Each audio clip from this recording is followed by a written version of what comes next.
Hello! How are you? I'm actually really excited with what we're going to be doing today.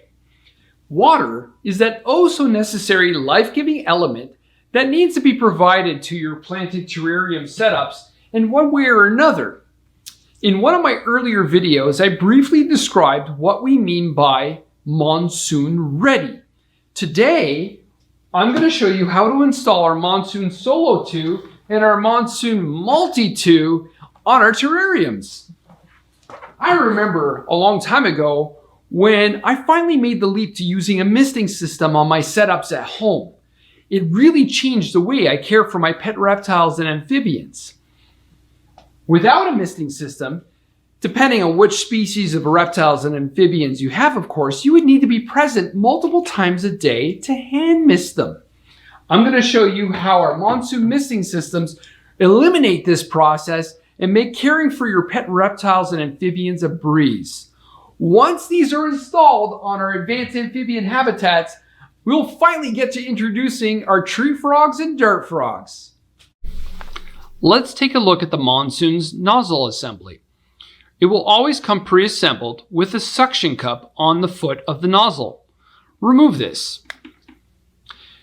Perhaps keep the suction cup in case you have a Monsoon running on our original Exo Terra terrarium. When using the Monsoon with our advanced amphibian habitats, you no longer need this. We're ready to install our nozzle and tubing. Begin by removing the cover of the terrarium.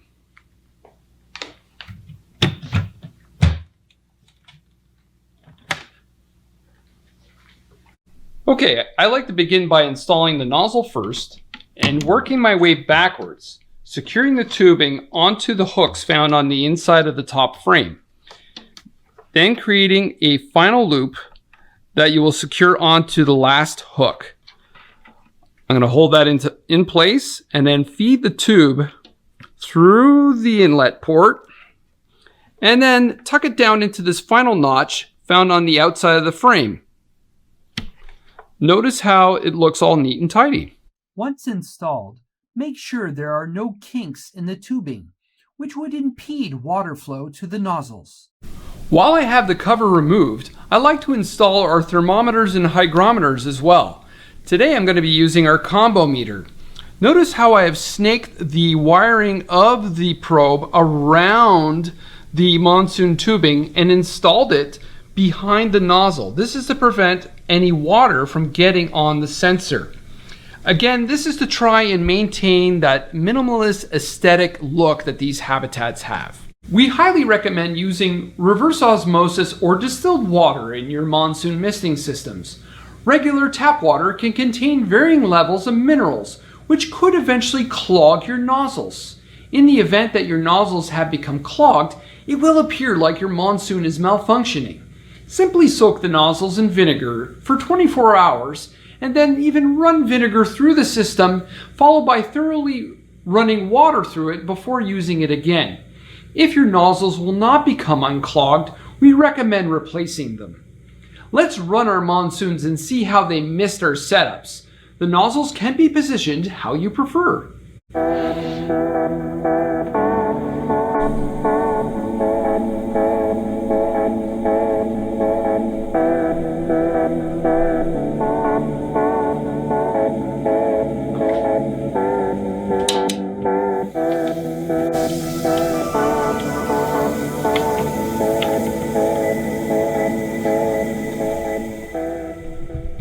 Let's add some springtails to our habitats. They'll be our frogs' chosen cohabitants.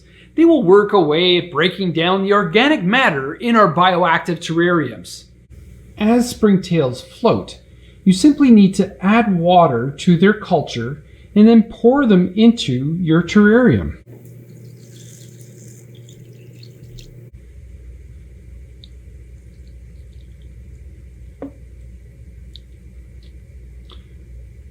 Your dirt frogs will probably love to eat these, but the tree frogs will probably leave them alone.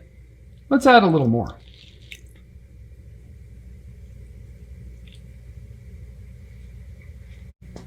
Let's go through the final steps to ensure that our habitats are prepared for the introduction of our frogs.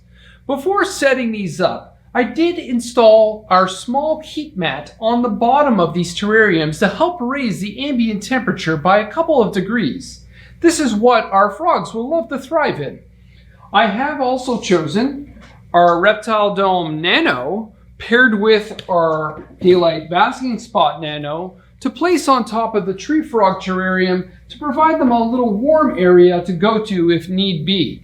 Make sure you place any heat lamps away from live plants. I'm going to provide each of our frogs a water bowl.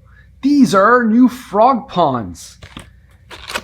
They sit recessed into the substrate where the pebble design sits over top of the substrate.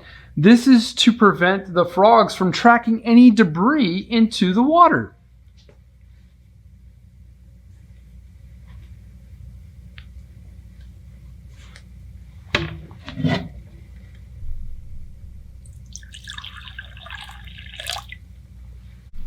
For our dart frogs, in addition to the frog pond, we're going to provide them our new coconut cave. This will serve as an excellent hideout and a suitable egg-laying site for many dart frog species.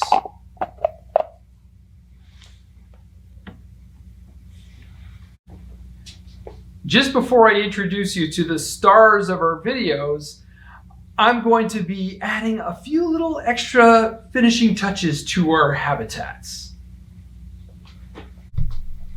I'm going to add some Bromeliads and a Tillandsia to our setups.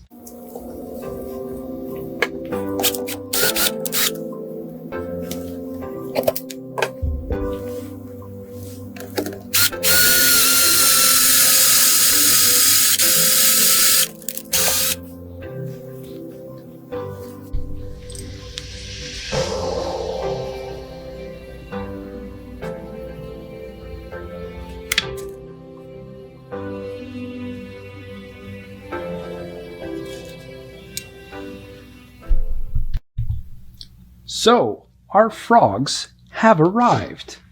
Meet our pair of red-eye tree frogs, or Agalichnus caladrius.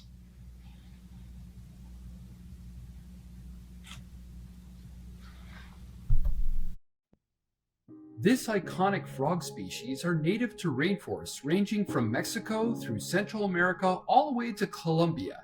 Their bright green color during the day allows them to camouflage while they sleep on the leaves.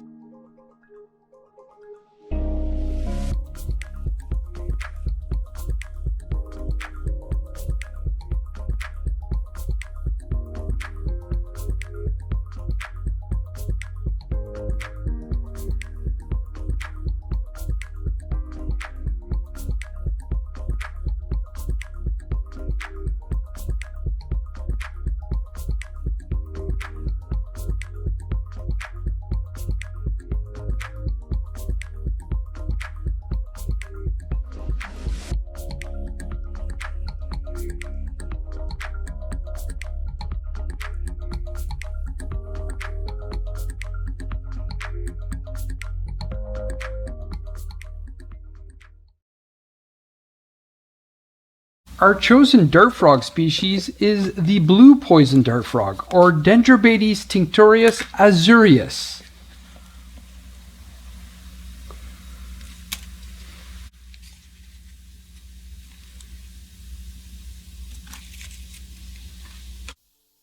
These frogs originate from the forests surrounding a reserve called the Sipilowini Savanna in Suriname. Yes, I did say poison dart frog. However, they have been scientifically proven to nearly lack all of their poison, as their captive diet does not include the stinging ants and other insects they would be eating in the wild. I will be feeding our blue poison dart frogs a variety of flightless fruit flies and pinhead-sized crickets.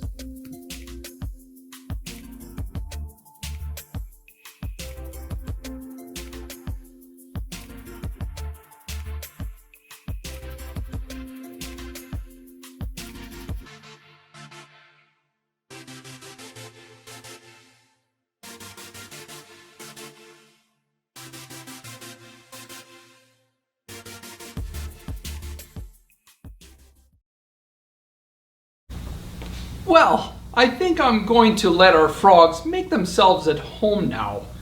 I really encourage you to have fun and create your own piece of nature that you can have in your home. Thanks for following this video series covering our amazing new product line, Frogs & Co., and we'll see you next time.